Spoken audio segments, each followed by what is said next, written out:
Hey there, I'm Charlotte with Colorful Teaching for You. Thank you so much for joining me. I am embarking on a new journey of learning a new language alongside my students.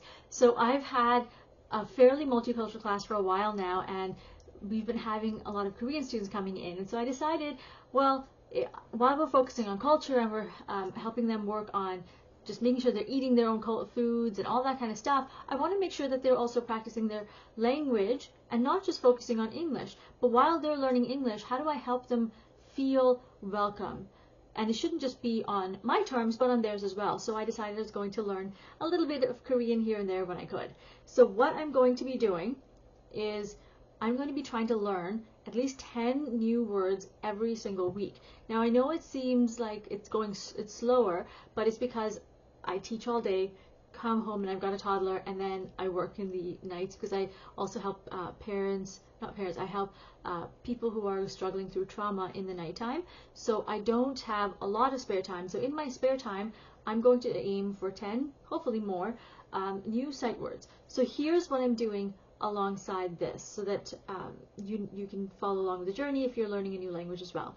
So I have found a podcast that I really like, and I am looking at all the sight words that they have, and I'm writing down the sight words first in English, then in how to say it in Korean, and then I'm going on to YouTube and Google, and I'm looking at the how do we focus on pronunciation, because sometimes when you're listening to a podcast, you can't always see the mouth, how the mouth is formed, and it's really important because I was mixing up how to say yes because it sounded like they were saying they the whole time, but in reality it's nay, but with a harsher,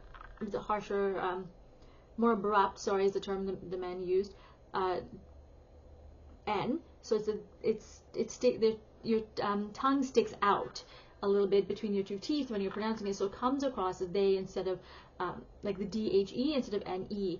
So it's just different forms of trying to figure it out. So first I am looking at the podcast and I'm writing it down in English and in how to pronounce it in Korean, and then I am going and looking at the actual breakdown of the pronunciation. I'm also looking at with those high frequency words, how do we break those words down, because terms like yo comes up a lot, right? 안녕하세요 and 감사합니다, 니다, it comes up a lot. And so what do these terms mean? So like 감사 means gratitude or appreciation, and 합니다 means to do. So how do we use that in different forms, because it comes up again like 죄송합니다, right? So it's coming up a few times, so we're going to break all those down, and then instead of my kids doing spelling tests all the time, they're going to do it alongside me. So it's going to be fun. So they get to do their spelling test, and after that they get to test me.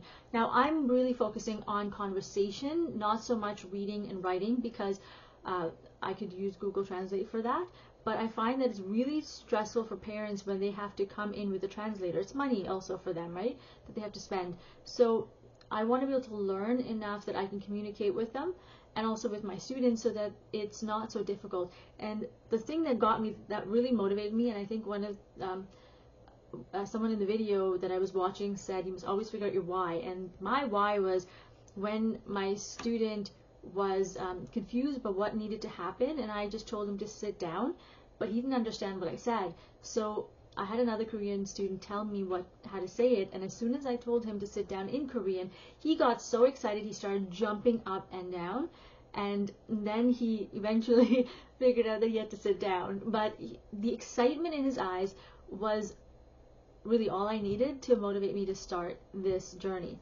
So I'm going to first work on this, and then I'm going to practice it with my students, so that gives me the conversational part.